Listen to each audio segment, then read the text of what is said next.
terrible situation. The enemies have that Dreadnought, but I have the Unite move, I have the Energy Amplifier to juice our damage even further, and we have the Scope Lens as well. Energy Amplifier amplifying those crits even further, and we're able to completely melt the enemies. Yo, you're watching Shurkou, we're back with some more Pokémon Unite, and in this video we will be checking out yet again a new Charizard build. And honestly, this one might be the best one in the entire game. It is a burst fire build. Now what does that mean? You might be asking me. That is a very good question. Well, we have that Energy Amplifier, which means our Unite move will not only be up quite a lot, but also we will be able to completely one-tap these fools if we have that Unite move ready, because it will be amplified. More damage on the Unite move, more damage on those basic attacks with the Unite move, which obviously already completely incinerate the enemies. And before we get into the rest of this build, guys, make sure to subscribe, ring the notification bell so you don't miss any further Pokemon Unite content on this channel. The screenshot that I keep putting at the start of the video is outdated. I always use the same one. So you might be thinking, Shurkou, you always do this sellout garbage, mate. Come on, man. 70%? There's no way 70% are still not subscribed yet. Well, my dear little Timmy, it is 72% that aren't subscribed right now, because of course with the mobile release, more new people came in. So don't worry, it makes sense that I'm selling out. But yeah, anyway, let's get back into the video, guys. As you can see, we're playing that Jungle Charizard. I really recommend you to do that. My last two gameplays, I believe, were in the lane, because a lot of people complained, rightfully so. They were saying, Shurkou, not everyone is toxic like you and crazy and keep spamming, let me jungle, until they let you because they get bored of how stupid you are, you know? Not all of us do that, Shurkou. Some of us just like to go into the lane. So why don't you show us some laning Charizard gameplay as well? Well, I did that, and now we're back to being stupid. Well, not stupid. We're back to going jungle with that Charizard. I know it's a little bit unrealistic, because you're not gonna get it every single game. I don't get it every single game either. I usually record until I get a good jungle Charizard game here, because again, it's just much stronger in the jungle. You will get that flamethrower much faster, and as you can see in this build, we also go for the Fire Burst, because we want to have Fire Blast, excuse me, because we're going for a burst fire build, you know? We need all the fire we can get. And also we just need, you know, we're very ranged focused with this build. We have the Muscle Band, the Scope Lens, and that Energy Amplifier, so lots of damage, man. Just your crits on the Scope Lens will be amplified as well by that Energy Amplifier, and as you can see, we're already melting these fools, man. We're already dealing a ton of damage in, what is this, mid-game, I would say, you know, 7 minutes left, the Dreadnought just spawned. I'm a little bit in the wrong position, but I wanted to gank top once again just to further snowball this lead, and then also get my Unite move before we go and make our way to that Dreadnought, because yeah, the Charizard is all about the Unite move, especially with this build. With the Energy Amplifier, we're putting even more focus on the Unite move. You might be thinking, shouldn't you try to get stronger without Unite move, because you're already so strong with it?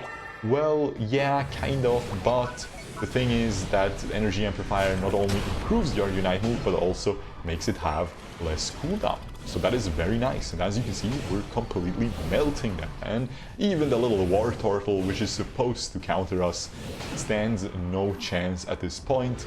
And even though we lose the Dreadnought, we are able to secure those takedowns, and we are able to push down that entire tower in the bot lane. So we already pushed down top, we already pushed down bot, we're already carrying super hard here from this jungle position. War Turtle is doing my buff, but that is completely fine. I'm already so far ahead. He's struggling a little bit, he can take that at that point.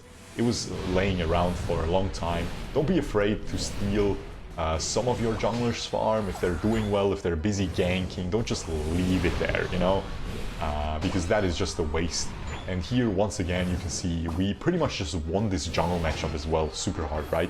Which isn't easy to do. Absol is a very strong early game Pokemon.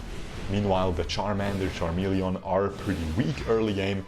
I just had some good ganks that you saw up in that top lane, and the Absol just got outplayed by me and the two laners. So yeah, as you can see, this was super satisfying as well, because we were able to take down the Absol and push that Rotom into the tower so we can dunk. How much was that? Like 40? Honestly, I think it was maxed out, but I'm not sure. But yeah, as you can see, we just are tapping down this Charizard. I'm pretty sure it doesn't have Unite move, so I don't use mine either. Since the Dreadnought is up soon, guys, trying to use these Unite moves only for the Dreadnought, for the Zapdos, because again, you're pretty much in God mode with that Unite move. This is one of the best Unite moves in the entire game, which is really cool. I really think this Pokemon is, while it may not be the strongest, it really is in a rough position still, because there's much better junglers out there. If you check the tier list that I made with Crashy and Spraggles on Spraggles' channel, you probably know we were all very disappointed that Charizard still isn't super strong. It's pretty viable now. They did a good job with the buff. I love the flamethrower buff, especially where it gives you more move speed on the recent patch. But yeah, it's still not the best, because it has to jungle. Laning Charizard, Charmander is very rough. You can do well.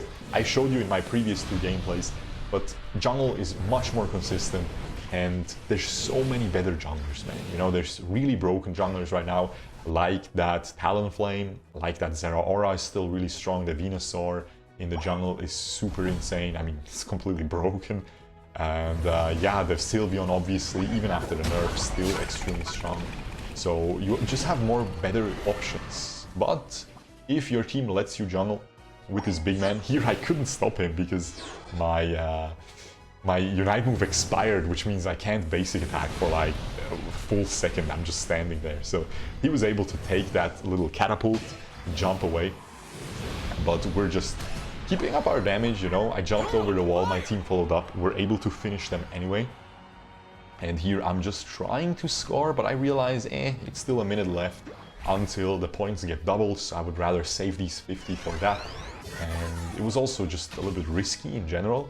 So, since I wasn't full HP, so I just decided to go back, you know, get that Unite move back up, farm those little lobsters. We get more percentage when we, you know, beat the lobsters and all the wild Pokemon than usual, because we have the energy amplifier. And as you can see, man, these crits just bursting them. I'm telling you, this Charizard is pretty wild. It's a really cool Pokemon, man. I really think it deserves another round of buffs, but honestly, not too much is needed anymore. So here I'm just hiding, you know. We're waiting until the enemy's face check. Inevitably, the Eldegoss is the first one to make its move. And now the Charizard uses its Unite move, so I just try to kite away here. I'm a little bit scared, but then look at this damage from that Lucario, just the Aura Sphere, I guess is what the Unite move is called, completely blasting that little Cinderace. And we can just make our way to that Zapdos. The enemy is a little bit out of position. I secure the Zapdos, and now we have the Unite move, man. We will deal a lot of damage, but I think this guy will actually get away. He is extremely fast. I eject after him, but he's too fast. So I realize, you know what? Do it, man. Run away, dude. I'm gonna score those 50 points since we have the Zapdos. Super cozy game. As you can see, pretty smooth scaling, smooth sailing. Excuse me, we're a pirate today. From start to finish, good team, you know. I carried the macro, in my opinion. Once again, you can judge me in the comments if you think I didn't do anything, but I think I did a lot, especially early game. The ganks were phenomenal. We outplayed the Absol with our team's help, and yeah, just super cozy little tutorial on what to do as a jungle Charizard, I think, in my opinion. But again, also I think jungle Charizard, once again, if you're just trying to rank up, man, there's better choices. But if you really love Charizard, don't be discouraged, because it's not like you can't rank up with the Charizard. It's really, really strong, especially for lower ranks, where in higher ranks, in Master rank, it's not everything, even though many people think that Zapdos is a huge problem and everything is only about Zapdos. I'm not too frustrated about Zapdos because in Master Rank, people usually know a little bit, you know, if they're ahead, they're not gonna start beating up the Zapdos, you know what I mean? So they will try to zone the enemies away from it, especially. So you have people playing pretty decently around that Zapdos, but in lower ranks, let's be real, no matter what happens, it's always gonna be whoever gets Zapdos wins the game. And yeah, that's where Charizard shines, because the Unite move is so strong for that Zapdos fight. You can wiggle over these walls as well while we're flying, and melee Pokemon can't hit you at all. And as you can see, we have some crazy stats right there, man. Crazy damage as well. I will show you in a bit right here. I think it was 33%, and we had a Sylveon and a Venusaur on our team, which is not, yeah, 33.2%, man. 88.9 thousand damage. Again, completely dwarfing that Sylveon and the Venusaur's damage, almost doubling them. Crazy, crazy performance. Once again, man, definitely showcasing that Charizard can do extremely well. As always, let me know what you guys think about this build. Make sure to subscribe, ring the notification bell, and I will see you guys in the next video. Peace!